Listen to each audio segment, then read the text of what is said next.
When the Israelites first visited the Promised Land after their exodus from Egypt, they were terrified because it was inhabited by giants. Welcome back to the channel, or welcome to the channel. My name is Utikas if you are new. So without wasting any time, let's get to the video. The Rephaim. The Rephaim, or Rephaites, are mentioned several times in the Old Testament, and they are described as giants. These people's names literally mean the terrible ones. The Hebrew word Rephaim has two distinct meanings.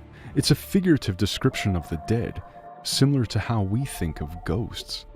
Rephaim's second meaning is a mighty people of tall stature who live in Canaan. The term appears to be descriptive rather than ethnocentric, as in Jew or Assyrian.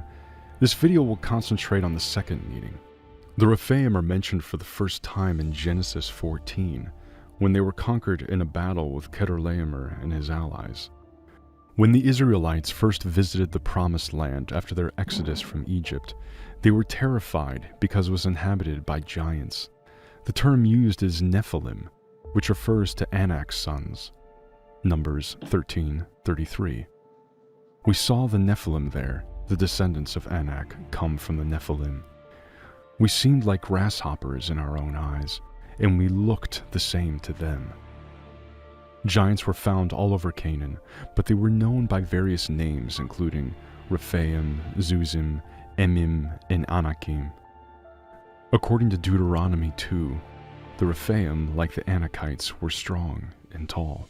Deuteronomy 2:20-21.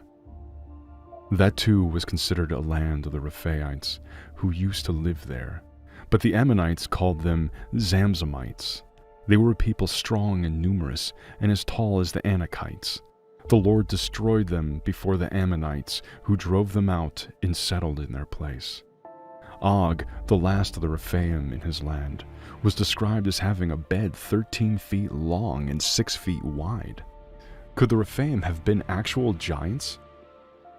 The Septuagint uses the Greek word gygus and titanes to translate these and other verses, indicating that the ancient Jews thought of them as giants. They are commonly described as standing between 7 and 10 feet tall and are referred to as mighty men. The Egyptians wrote about giants who lived in Canaan, and other countries' folklore is replete with such examples. The ancient world accepted the presence of giants as historical fact, and the Bible depicts them as enemies who were destroyed either by God's judgment or in battle with men. So where did these enormous beings come from? Genesis 6 can give us some explanation. Genesis 6. When human beings began to increase in number on the earth, and daughters were born to them, the sons of God saw that the daughters of humans were beautiful, and they married any of them they chose. Then the Lord said, "My spirit will not contend with humans forever, for they are mortal. Their days will be 120 years. The Nephilim were on the earth in those days, and also afterward, when the sons of God went to the daughters of humans and had children by them. They were the heroes of old, men of renown. The Lord saw how great the wickedness of the human race had become on the earth, and that every inclination of the thoughts of the human heart was only evil all the time. The Lord regretted that he had made human beings on the earth, and his heart was deeply troubled. So the Lord said, I will wipe from the face of the earth the human race I have created, and with them the animals, the birds, and the creatures that move along the ground, for I regret that I have made them. But Noah found favor in the eyes of the Lord.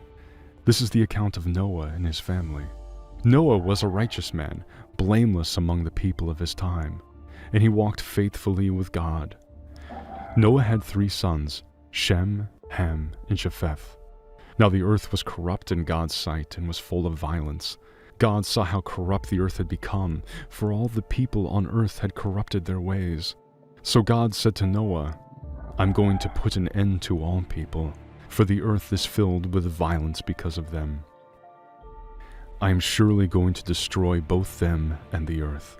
So make yourself an ark of cypress wood, make rooms in it, and coat it with pitch inside and out.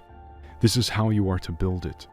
The ark is to be 300 cubits long, 50 cubits wide, and 30 cubits high. Make a roof for it, leaving below the roof an opening 1 cubit high all around. Put a door in the side of the ark, and make lower, middle, and upper decks. I'm going to bring flood waters on the earth to destroy all life under the heavens, every creature that has the breath of life in it. Everything on earth will perish, but I will establish my covenant with you, and you will enter the ark, you and your sons and your wife and your sons' wives with you. You are to bring into the ark 2 of all the living creatures, male and female, to keep them alive with you. 2 of every kind of bird, of every kind of animal, and of every kind of creature that moves along the ground will come to you to be kept alive. You are to take every kind of food that is to be eaten and store it away as food for you and for them. Noah did everything just as God commanded him. Yeah, so I have a question.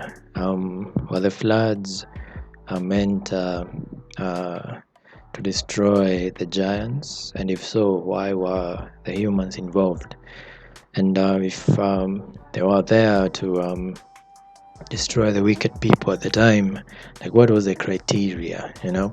Like look at it like this: you are a child, you are 10, 11, 12, whatever, and some guy called Noah is telling people that they should get into this ark he's built to save themselves from the oncoming catastrophe. If you are a child, would you have gone into the ark? No, you would have gone back to your parents and then asked them whether you should listen to this guy called Noah.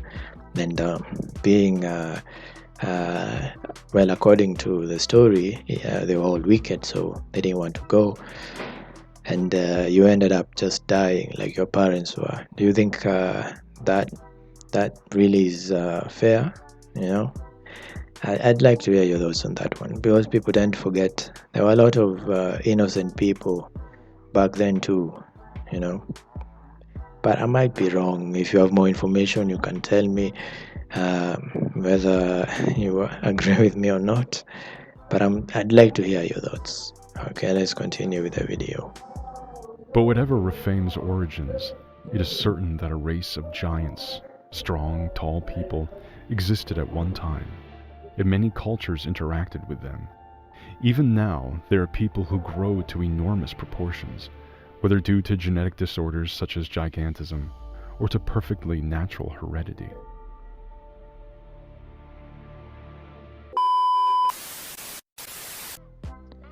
Yeah, so yeah, that's the end of the video, and I think I've done one similar to this one before, but you guys seemed to like them a lot, and I wanted to give you more information when it comes to these stories of giants. Yeah, there are a lot of, well, there are not that many verses of giants in the Bible, but there are more of them in this book called the Book of Enoch. And you can go check it out if you want more information, but it's not considered as canonical, which means it's not considered as being part of the Bible. But anyway, what are your thoughts when it comes to these stories of giants? Okay, when it comes to ancient cultures like Egyptians who had statues and artwork of giants, people or historians say that they were symbolic for adults, and the small drawings of regular sized people represented kids or children at the time. But there's no way that that's why they did it. Maybe it was, maybe I'm just wrong, but there's no way every culture or major ones, I might be wrong, talks about giants. But anyway, there's no way of really knowing whether they existed or not. You know, you just have to look it up yourself, and maybe you'll find something that other people have not seen before. But anyway, yeah, thank you for watching. If you did watch this far, I'll link down the original video in the description, and I'll see you amazing people in the next video.